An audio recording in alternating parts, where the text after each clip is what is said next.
Dea, saya Alia, saya Cynthia, saya Septi, saya Erika. Di sini kita akan memperlihatkan video pemanenan parsial yang pertama dan sedikit bertanya kepada salah satu pemilik tambak mengenai panen parsial yang telah dilakukan kemarin. Sejak kapan Bapak menjadi petani udang? 9 tahun. Sudah lama ya Kak ya?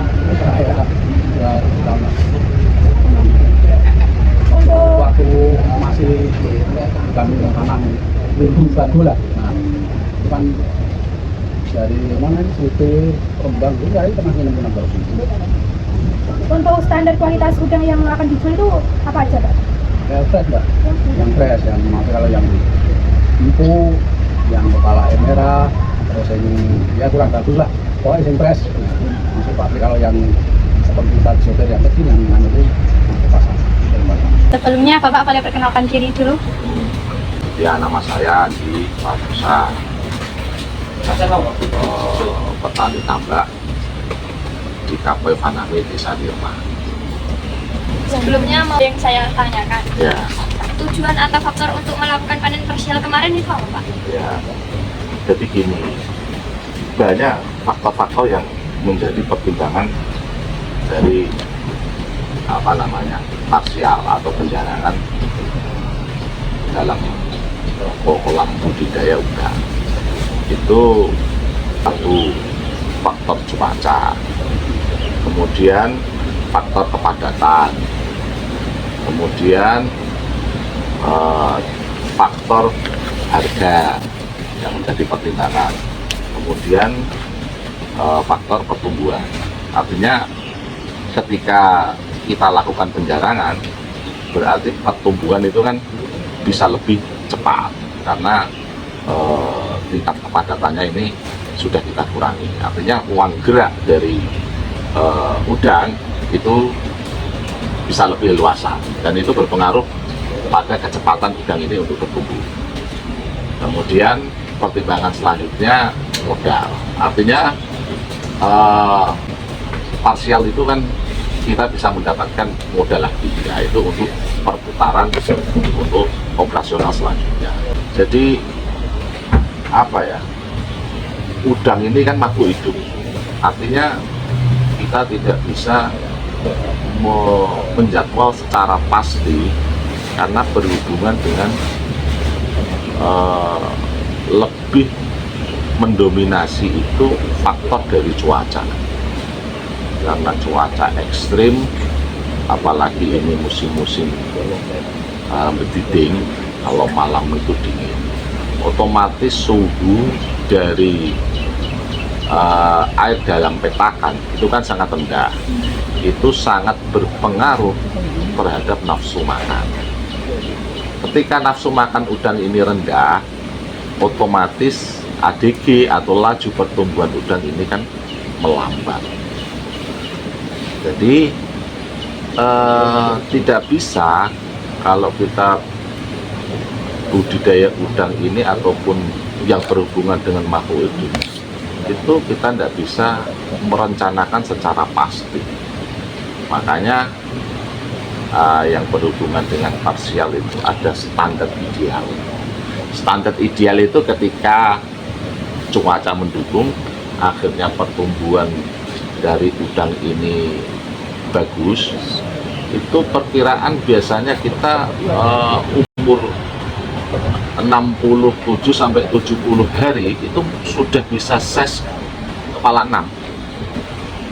Cuman karena kita ini menghadapi cuaca ekstrim di musim bediding, kita juga harus menyesuaikan. Nah, ini yang namanya standar toleransi ataupun fleksibel, jadi menyesuaikan dari size dari udang. Contohnya kemarin karena ini cuaca ekstrim, ditambah dengan harga yang masih belum menentu, akhirnya kita parsial di umur 82 dengan size 64. Itu biasanya kita kalau standar ideal, cuaca mendukung, pertumbuhannya itu bagus, itu di umur 70 itu sudah tercapai untuk size 64 gitu. Jadi ya kita menyesuaikan dari kondisi petakan dari pertimbangan cuaca, kemudian kepadatan. Kalau kemarin kita sudah anggap size-nya itu sudah pantas untuk di parsial, akhirnya keputusannya kita parsial. Kemudian lanjut. Kalau untuk menjaga stabilnya kualitas air itu apa aja sih Pak yang harus dilakukan? Ya, jadi kita sudah memiliki SOP, dan SOP itu selalu kita analisa dan evaluasi. Dan setiap musim itu tidak bisa baku. Artinya SOP untuk di musim kemarau, kemudian musim penghujan ataupun musim ekstrim seperti ini, itu memang harus melakukan penyesuaian gitu kan. Cuman standarnya kalau SOP yang kita gunakan untuk menjaga kualitas air itu mungkin yang pertama penggunaan probiotik untuk mengurai sisa-sisa pakan ataupun sisa-sisa dari bagian plankton. Kemudian kita melakukan sirkulasi air. Jadi sirkulasi air itu untuk menjaga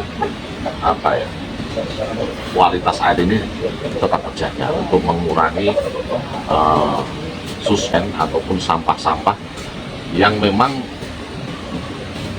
itu mungkin probiotik tidak bisa mengurai secara keseluruhan. Artinya sirkulasi air ini bisa mengurangi beban dari kerja bakteri yang kita gunakan. Kemudian sifon itu kalau udang di umur 15 kita mulai sifon itu tiap pagi. Tapi kalau sudah udang di umur 40 dengan penambahan pakan yang sudah tinggi, kemudian planktonnya juga sudah mulai banyak, kita melakukan sifon itu pagi sampai sore. Kalau sudah di atas 60, itu biasanya itu kan pakan sudah mulai lapar. Kemudian bangkai-bangkai plankton pun juga sudah meningkat. Itu kita tambah pembuangan di malam hari jam 10. Jadi kita enggak anak kolam enggak turun ke bawah, tetapi dia tetap di atas, cuma menggeser-geser tongkat pembuangan itu tadi. Jadi kemudian ini pemberian ini juga kapan itu untuk menjaga plankton tetap stabil, kemudian pH juga stabil dengan kapur-kapur tadi. Kemudian fermentasi katul kita juga menggunakan itu. Artinya itu standar yang kita pakai. Untuk penggunaannya ya kita menyesuaikan.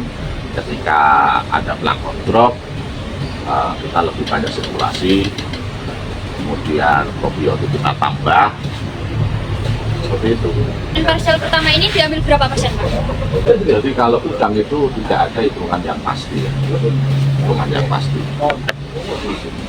Kalau kemarin kita pakai asumsi untuk peta Pak Slamet itu menghitung udang itu kita pakai FCR. Kalau karena cuaca ini sangat ekstrim, kemudian pakan itu juga agak pertumbuhannya agak melambat, jadi kita pakai FCR agak tinggi itu untuk di umur 80. Jadi kalau contohnya peta Pak Slamet itu di umur 82, totalnya pakan itu 95-97 kilo dengan FCR 14, berarti tonase udang itu 6 ton 855 kilo. Kemudian kita ambil 9 pental 37 kilo. Berarti kan kita bisa hitung untuk persentasenya toh. Berarti 9 pental 37 dibagi 6 ton 855 sama dengan 0,36 dikali 100, berarti 13,6%. Nah, itu untuk peta Pak Slamet. Kemudian peta Pak Kumala dengan pakan totalnya itu 5930. Nah, dibagi FCR 1,4 itu 4 ton 235 kilo. Ya kan? Kemudian kita parsial 6 pental 33 kilo. Berarti 63 kilo dibagi 4235. 14 dikali 100 14,9, hampir 15%. Kemudian size berapa? Size 64 kita hitung per ekor. Kalau Pak Slamet itu tadi 6 ton 85,5 kilo dikurangi 9 pental 37 kilo, berarti sisanya 5 ton 917 kilo. Dikali size 64 berarti 378,688. Itu asumsinya, tinggal sisa setelah parsial itu kalau kita hitung ekor itu 378,688 ekor. Nah, itu untuk menghitung sisa udang setelah parsial. Asumsinya dengan FCR 14 ya, karena pertimbangan cuaca ini agak susah, akhirnya mungkin makan ini agak FCR-nya agak tinggi gitu. Untuk proses pemanenannya itu biayanya dari pihak pembeli atau dari sini, Pak? Ya, kalau dari petakan, udang dari petakan ke sortir itu tanggung jawab petani. Jadi tenaga jala, kemudian tenaga untuk mulai dari petakan digeser ke sortir itu biayanya petani. Kemudian untuk tenaga sortir, kemudian masuk ke truk untuk dipak, itu tanggung jawab pembeli. Jadi dua-duanya ngeluarin biaya. Jadi untuk udang dari petakan ke sortir itu tanggung jawab petani, kemudian tenaga sortir, kemudian pengepakan itu tanggung jawab pembeli. Untuk biaya petani itu berapa, Pak? Tergantung. Kalau parsial hanya 1 ton, 1,5 itu 100. Karena biasanya 1,5 jam, 2 jam sudah selesai pengambilan. Untuk biaya panen biasanya itu tonase sampai 10 ton. Itu biasanya 200 sampai 250. Kalau dalam proses pemanenan biaya apa aja Pak yang dikeluarkan? Apa? Biaya? Ya. Biaya itu bayar tenaga kerja, ya toh. Kemudian konsumsi kalau parsial yang membutuhkan waktu 1,5 sampai 2 jam itu ya sarapan konsumsinya. Kalau panen tergantung, kalau tonase besar itu kan sampai malam, makanya bisa 3 kali, pagi, siang, malam. Jadi biayanya untuk membayar tenaga kerja, kemudian biaya konsumsi, biaya makan. Kira-kira panen kemarin itu bisa menutup biaya operasional nggak, Pak? Kalau menutup atau enggak, itu belum.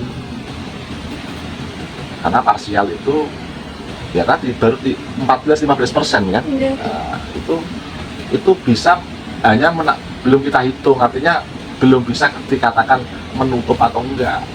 Itu baru penjarangan, kemudian itu untuk putaran selanjutnya, untuk pembelian pakan, pembayaran listrik. Nanti kalau kita sudah panen raya, artinya panen terakhir, baru kita bisa hitung ini ada laba atau enggak, ini masih kurang, belum bisa menutup operasional atau enggak. Itu ketika sudah melakukan panen raya terakhir, nah kita bisa hitung, gitu kan. Karena saat ini kan harga ini sangat fluktuatif, dipengaruhi oleh politik dunia, karena udang ini konsumsi impor untuk konsumsi negara-negara Eropa. Nah, ini sangat bergantung sekali dari kebijakan negara-negara Eropa.